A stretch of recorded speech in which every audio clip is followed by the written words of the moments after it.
I did decide we are going to pull the bed off. We can wrap the back of the cab and it'll be easier to roll it around the front here. You could definitely get the bedside without too much issue, but the back of the cab is a little challenging, and that'll give us a chance to clean the frame up and get some paint on it. Bed is obviously never been off before, so we're just going to go ahead and do it. And since it's up, we're just going to give it a quick once over. Again, the turbo is right here where the muffler used to be. 2 pipes back, stock pipes back into a Y, into the Turbonetics Turbo 7875, and then right out the stock tailpipe. Actually, pulling the bed off these trucks is pretty easy. As long as the bolts come out decently, they can be off really quickly. So the back bolts, there's access holes in the frame. You can use an extension, go right up. There's one here. Again, an access hole here, one back there. So there's 1, 2, none in the middle. And then these are actually on the outside of the frame. So there's one there. And you can't see that, but there's one up there, again, on the outside of the frame. So you can get an impact on all of those. You do have to take the gas filler. There's 3 bolts that hold the gas filler neck to the plastic cup in there. Take them off and you can push that down. In the back here, of course, you do have your taillight wiring. And then there's a junction box right here. And we'll pull this one out. They pull out really easy. This one will just clip up here, keep it up out of the way. That's your passenger side wiring, and the driver side wiring is, I believe, this blue in here. I'll pull it off. It is not the blue one. Which one is it? It's this one up here. Sorry. There we go. So that one is unclipped also, and we'll also clip that up here.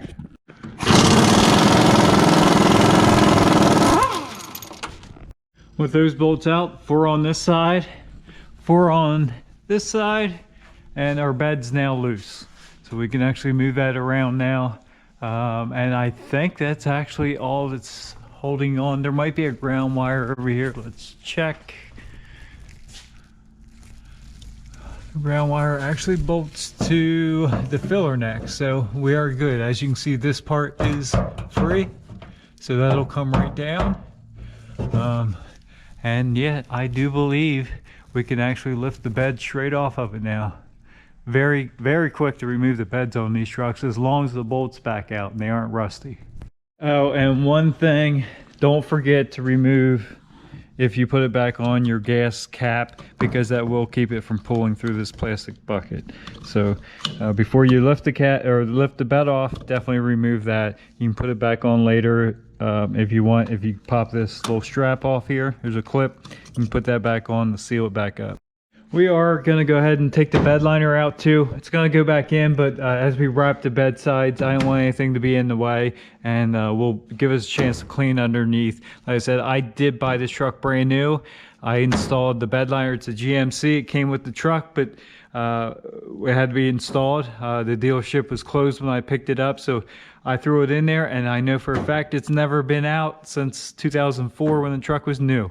So we'll pull this out and give us a chance to clean up underneath. And sometimes this thing moving around, riding down the road, will rub little spots of paint off inside. So we're going to make sure there's no rust underneath of it, and if there is, we'll go ahead and take care of it now and be able to clean up, you know, behind here. I never really hauled a bunch of junk back here, so it shouldn't be too bad, but we'll see. It does have had a screw on either side in the back here to keep these sides from flapping.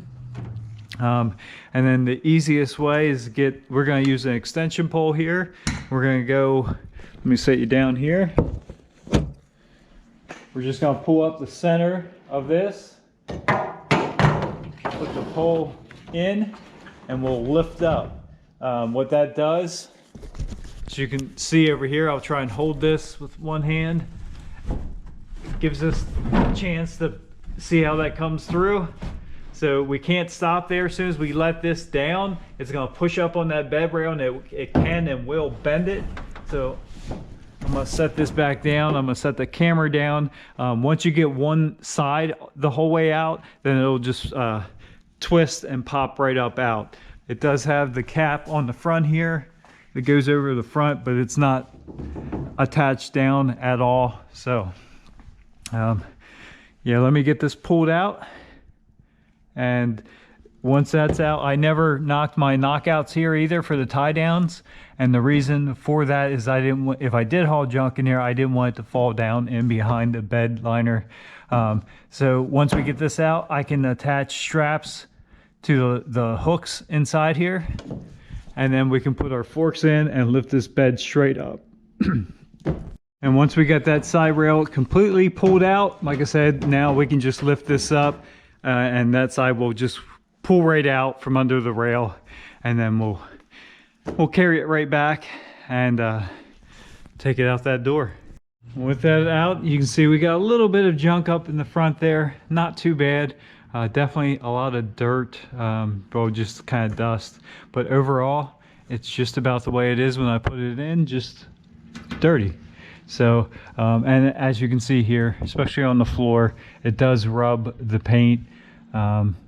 This is pretty much clear coat. The white stuff will be the clear coat scratching off, so I don't really see it through too many spots. There's a couple spots like right above that wheel well, and that wheel well, just I see a little bit of brown, so we might have a tiny bit of surface rust up there, but overall it looks really good. Let's get it cleaned up, and like I said, we can put straps. Now you can see the hooks. They're on the inside there. They've probably never been used. Yeah. So we'll put hooks on, drive the forks in, and be able to lift this straight up off the truck. All right, guys, like I said, this is going to be kind of choppy, but we got the truck moved back over. This is the next day. We have the forks, the extended forks on the tractor, and we got some straps. Of course, bed liner's out, so we're going to pull in, get the straps hooked up, and see if we can pick straight up on this bed, and just hopefully everything goes smoothly and we can do this by ourselves. We got some jack stands in the big garage we can set the bed on. We do have our gas cap off here, so this should push right down through, and we're going to go nice and easy and just make sure everything is clear and out of the way.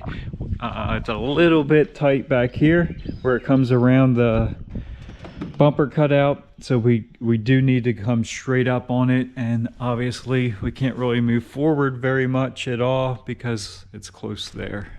Get the forks in there, straps all tightened up. Let's give it a little lift and see how it's looking.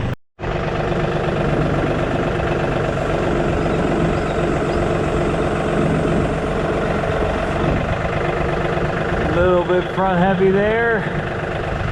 Back down.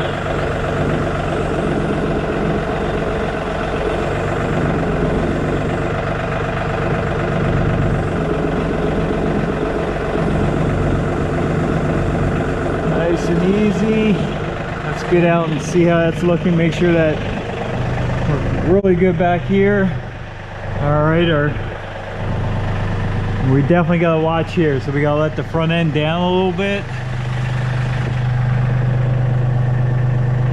We're gonna maybe pull that back, tie it to the side, or maybe we'll just pull it down here for now. See if we can get that. There we go. We'll leave that there. That should be fine there. So we're gonna drop the nose down ever so slightly and back up with it.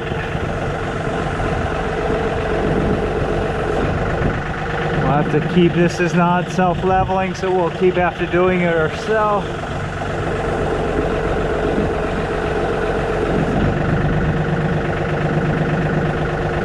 I'm gonna back up ever so slightly. We're not clear of the bumper yet, but I'm afraid to get too close to that cab.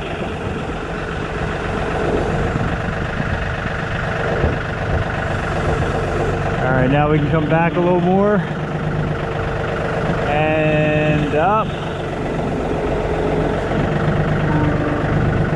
Should be clear. Let's get off and check one more time. We're not going to get under for safety, but it's looking good. Everything's completely unhooked, as you can see. We're clear everywhere. Yep. We'll shut that door. Put that in there. Shut that door, and we should be clear to back straight up now.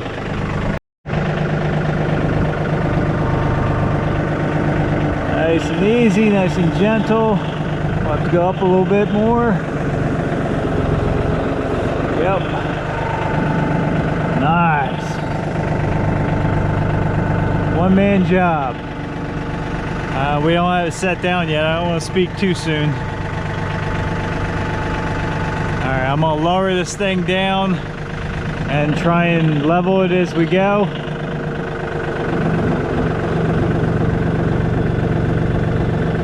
There we go. A little more comfortable with it closer to the ground. There we go. Let's get this thing in the garage. Got our jack stand set up. We are coming in at a bit of an angle, so it's a little crooked, but I think we should be good to let it straight down there. Beautiful. We'll unhook our straps here. Get a little bit of play in the line here. Unhook that one. And there is the Turbo GMC with the bed off. As you can see, we got some cleanup to do.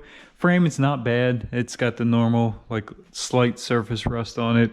But while that's off, perfect opportunity to pressure wash all that off.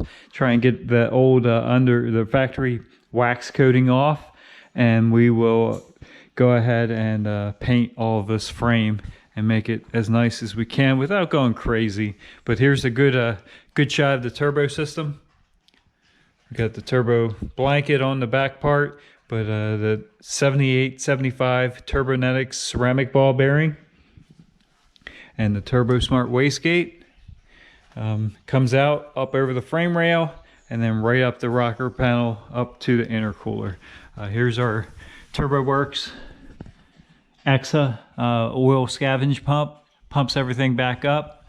And here's our oil feed line. Comes off an adapter from the oil filter or oil cooler lines. There's an adapter there. Here's a check valve. So yeah, and obviously now we can get right to that sending unit and we can fix our fuel gauge again. Almost forgot, the whole reason of taking the bed off, other than cleaning and painting, is to wrap the back of this cab nice and easy. I'm not going to go through and wrap all of this section, but definitely down to here and around. So as you look in, you know, we'll probably come over to here, then it dips off.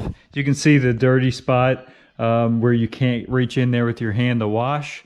You can't see any of that, so it doesn't really matter. But definitely from the back window down, and then this whole cab corner will be much easier to wrap now, and even around the front section of the bed. What? And as you can see, we do need to put our gas cap back on, just seal that up. But there's rubber everywhere. We'll definitely get all this cleaned up as good as we can, and like I said, protect the frame.